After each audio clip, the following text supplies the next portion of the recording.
Hey guys, welcome to Cricket Fanatics Magazine, and this is your daily show. I'm your host Khalid Mohidin, and this is the show where we talk about all the major talking points in South African cricket. Now, I'm alone here today with another daily show by myself. We haven't done this in so long. I've always had a guest on the show with me, but today I'm just going to have a conversation with you guys, get to know what you guys are up to, how you're feeling at the moment. There's obviously a lot happening in cricket, especially international cricket. So we're going to first start off, obviously, by talking about the 4-day series, some of the top performers in the last round, in the fourth round, of course, and who are some of the outstanding performers. But before we get going, you all know what to do first and foremost, and that is to please subscribe, click that notification bell for all future videos. So let's get into today's topic. So, as you guys know, there has been quite a few good performances that happened this week, and the main ones that stood out basically was Aiden Markram and Peter Malan. Now, there's been a debate that's going on Twitter. There's been a debate that is on social media about who should take that spot at the top of the order with Dean Algar. Now, a lot of people have been saying Aiden Markram should be back in that side, obviously after scoring a hat trick of centuries for the Titans. That obviously makes you think that that is the right way to go with South Africa. Now, Peter Malan is obviously not laying down with his performances. We've seen Peter Malan score 125 and a 57 in his in the same match. So it's been quite a hectic week for everybody, and I think that they both put up their hands again. It's going to be a shootout for the two. Obviously, Dean Algar's been in and out with performances. I mean, a lot of people would say, no, stick with him. I don't know how experimental they're going to go with the test side. We're going to have to obviously see when they announce the test squad how they're going to go with this. But I want to know from you guys who you think was the top performers. We've obviously also had Darren de Pavilion, which was excellent in his first game of the season, and he obviously finished with best match figures of 11 for 104. So it was quite a phenomenal performance from him, obviously helping the Dolphins claim victory against the Knights. And it was obviously a very good performance from him. And a lot of people would have wanted to see him, obviously, in the side. A lot of them wanted to see him in the Protea side, and they were quite concerned why he wasn't in the ODI side or in the T20 side or all of those sides. But he's doing his job really well in 4-day cricket, in his first game back for the 4-day cricket. There was also another great performance from Vian Mulder, who scored 91 and a century in his game, in the game against the Warriors. They obviously beat the Warriors, and it was quite an entertaining match because I think or a bittersweet match for someone like Rudy Second, who scored a massive 171 in that match. And even though his team ended up losing anyway, he was one of the top performers for his side. And yeah, there were some close calls from Jonathan Bird, obviously getting a 47.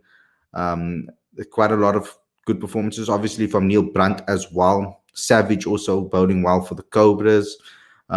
We had the likes of Matthew Kleinveld getting another half century, doing really well at the top of the order for the Knights over there.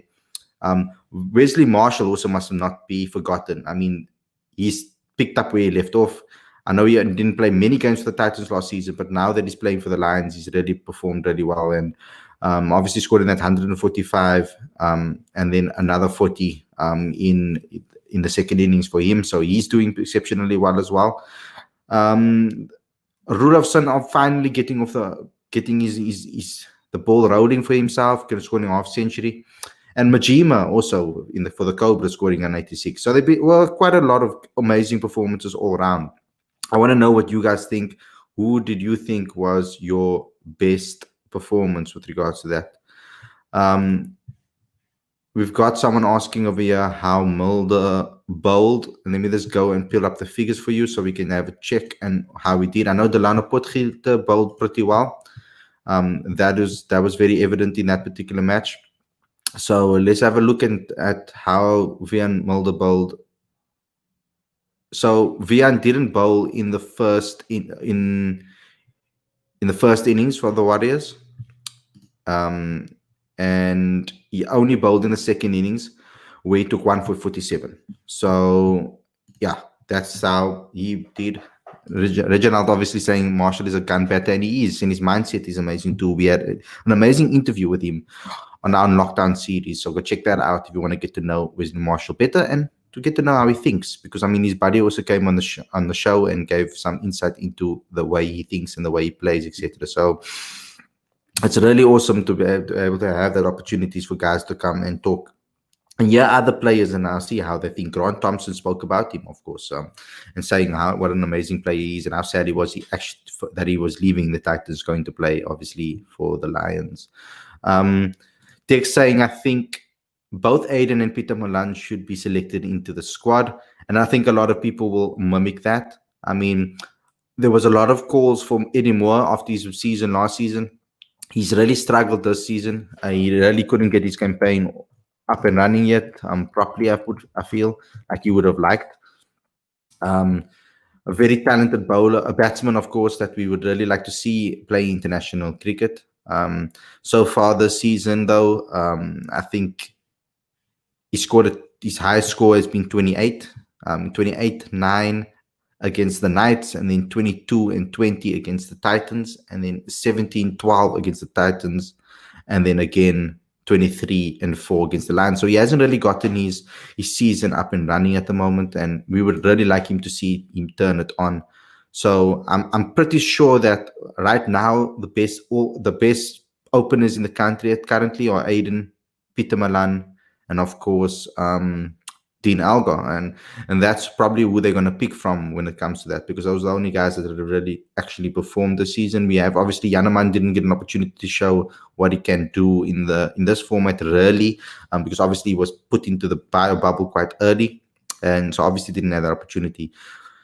It's just also a pity that we haven't really seen Zubair Hamza kick off as well. Obviously, for that number 3 position for the Proteas, it might be an opportunity now for Keegan Peterson actually to get that opportunity to show what he has at the international level. We'll have to see what Boucher decides when it comes to that. And I mean, from my perspective, Miguel Pretorius also really did well as an all-rounder. We're obviously looking for a lot of all-rounders at the moment. So yeah, it will be very interesting who they're going to pick for that test series. But all around, some great performances in this 4-day competition. I think that we'll get to a stage where things are going to get really competitive, because I kind of feel at the moment it's been quite, I would say, equal amongst a lot of the teams. Let's bring up the table for you guys so that we can just have a check on how how things have been. So there's obviously been 4 matches so far, and there's 2 pools, as you know. In Pool A, the Titans are sitting comfortably at the top, and Cobras are in second place. And then we've got the Dolphins on top in their pool, obviously by a very small margin, and the Lions in second place over there, and the Knights in third. It's actually a very close group, that particular group, with 66.64 and then 62, whereas in the other group it's 66 for the Titans, then 40 for the Cape Cobras, and then the Warriors 39. So yeah, the tournament's really shaping up. I think we've got obviously a lot of competition still left to go. We're interested in seeing who will make that final. I hope that final will obviously be on SuperSport so that people can watch it too. Guys, in other news, obviously, around the country, we know that the game obviously was postponed. Otherwise, I would be busy right now organizing our review show and putting together our piece for the player moments. But there was a COVID-19 positive case that was in the Proteas side, and that made them postpone the match. So they're postponing it to Sunday in Paarl, where it was going to happen anyway, at the same time. So that game is going to continue, but it will now be the first ODI instead of the second. Then they're going to have the second game on Monday. It's going to be a day-night game, so possibly a 1:00 start. And then the third ODI hopefully happening on Wednesday. As you know, the tests took place at 6:30. The next round of COVID tests So we're probably going to hear tomorrow what the results are, and then we'll keep you guys up to date with all of that. You just have to go to cricketfanaticsmag.com. I'll put the banner on the screen quickly, and then you can click on the England tab. We update you with all that information as soon as we get it. So, yeah, it's a bit of a pity that we didn't get to see some international cricket. We were hoping to see a lot of fresh faces, and hopefully we were going to see some debutants as well, a debutant as well in the ODI game, and hopefully some competitive cricket this time around, because it's both sides are putting their second string sides to play, but South Africa obviously with Quinton and Rassie can still. I think that batting lineup is quite strong, and obviously we're hoping that some people are talking about whether they should play Yanaman or Pavuma up front. I'd like to know what you guys think about that. Who would you like to open in the ODI side? Maybe Pavuma moves down to 3. We don't know. A lot of people have been talking about those type of things. I obviously want to see Calvert also have an opportunity. But what do you guys think about the ODIs? Do you think that South Africa, who do you think will win that one? We've got Mudit over here saying, how are they going to play 2 back-to-back ODIs on Sunday and Monday? I know, it's crazy. I would actually, it's actually quite crazy that they're not going to have a break in between the two. It's quite strange that that's how it's going to happen. We're only reporting on what has been given to us. If I look at the fixtures, just to double check that, it's crazy how they're going to be able to handle all of that cricket. I mean, already the T20 series was quite on top of each other. Yes, generally speaking, that's how it is. But it's going to be quite puzzling how they're going to get a game on Sunday, then Monday, then Wednesday. So obviously England leave on Thursday, so that's why they're trying to keep all of those games, get many game time in as possible. We got Rubabalo in the comments saying SA 2-1. I'm hoping so too. I think that's my prediction as well. I think SA will win this one. Hopefully we'll get to see some of the new guys like Keshav Maharaj maybe have an impact. I would like to see obviously Yanaman Malan have an impact and Calvert have an impact. Let's see what maybe Junior Dala can offer. I think being in the squad, the new guys should get an opportunity. Because I wasn't really happy with the fact that Bjorn Fortuin was sent home after not even getting a game in the T20. So he had to go through all of that, sitting in a bio bubble, etc., and then not getting a game. I felt that was quite harsh on him. I would have actually liked to see him get an opportunity and play, especially in Paul, in a place where he won the trophy with the Paul Rocks. Dex saying, I think the Proteas should play the same batting lineup which played against Australia, just Rassie in place of John Smudge, with Quinton and Yanaman at the top. That's a pretty awesome lineup that you're calling here. What do you guys think of David Miller? I really want to get to know your thoughts on David Miller, because amongst our panelists and amongst our panelists at Cricket Fanatics Mag, we've been having a lot of debates about what we think about David Miller, where we stand with David Miller. A lot of people have had different opinions on this, especially David. Up here we're saying back-to-back games will probably mean a lot of rotation. Exactly. And that's the only positive I can take from it, is that the back-to-back games will probably mean that we will get to see a lot of the other guys, the newer guys in the side, the Clinton Steelman, Calvert a lot more, Yanaman Malan, obviously Keshav Maharaj, seeing some rotation happening. I really would have hoped that Markram would have stayed in the bubble and they wouldn't send him back home, obviously, and that he was thought about beforehand, because he would have really been an awesome asset to have in this particular series. Mudit saying they need a sixth bowler, though. They will have a sixth bowler when they have Andile Pechlekwayo playing. That will be their sixth bowler, of course. Andile is excellent, I think, in white ball cricket.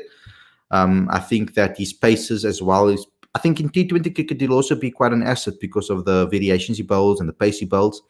But also in ODI cricket, we've seen him be quite effective with the ball. So I think that they're looking at him as a sixth bowler. Of course, Dwayne Pretoria is injured, so we're not going to get an opportunity to see him.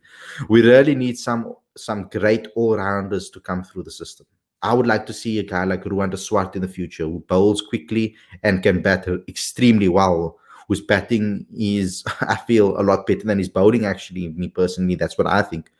And I would like to see a guy like Miguel Pretorius pull through, Vian Mulder pull through, like we saw now, like I said in the 4-day series. Vian Mulder obviously scoring 91 and 100 in his 2 innings. So I would like to see that happen. Obviously, Aiden Markin getting opportunity. We saw him bowl a little bit in the 4-day series, so he's working on his bowling over there as well. So he can obviously add extra with the ball.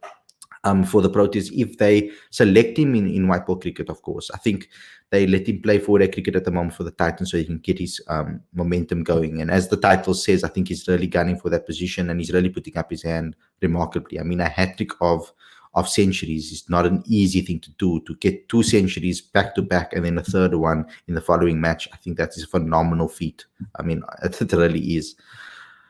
David Miller adds experience in the middle order, which we really need. He's also a lefty, which gives balance in that middle order.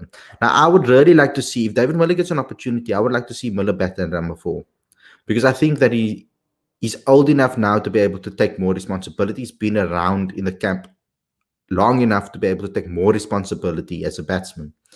I don't think that number 6 is where he should bat. I think that he should bat high up the order. But then they're going to have to switch things around and rather have that headache of having to pick between Faf, Rassi, David Miller, Heinrich Klaassen, Calveren. Having those headaches are great to have, to see what is going on. Yes, Dex, Marco Jansen is also an excellent talent, but I would like to see him play some 4-day cricket. Full season of 4-day cricket now. A complete season. I would obviously want to see him play and perform here. Get himself into the domestic setup, really settle in before we rush him into the lineup in the international side. We saw what happened to Vian Mulder. I thought that they rushed him in too soon. I feel that's why he's been picking up so many injuries, because I feel like straight out of school, I mean, there's talks when George, when Jeffrey Toyana, Coach Jeffrey Toyana told us about the story of when Vian Mulder pitched up in his school uniform and he was sitting in the dressing room waiting for the coach to come in and obviously introduce him into the team. So Vian was still in school when he was making his 4-day, when he made his 4-day debut. So like, it's all crazy how crazy this is, because I think he went too quickly into international cricket. He went straight from 4-day cricket straight into the nationals, from under 19 straight into from school boy cricket, playing obviously under 19 level during school, straight into the international setup almost. I found that it was a bit rushed. I think there is some time that these youngsters need to settle in and condition themselves to the highest level of cricket first. I think domestic cricket is the nice stepping stone before you get into international cricket. Obviously, yeah, I mean, the boy can bat, the boy can bowl. He's a phenomenal player. And so is Marco Jansen and his brother, Duan Jansen. I think that we must not forget about mentioning him too. So, yeah, guys, that's all I have for you today.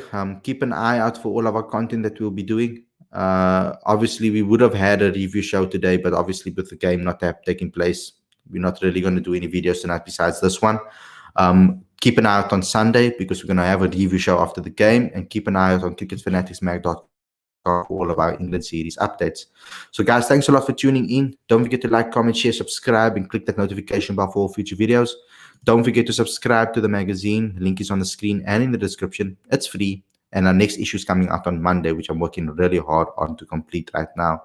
Go to cricketfanaticsmag.com, obviously, for all your updates.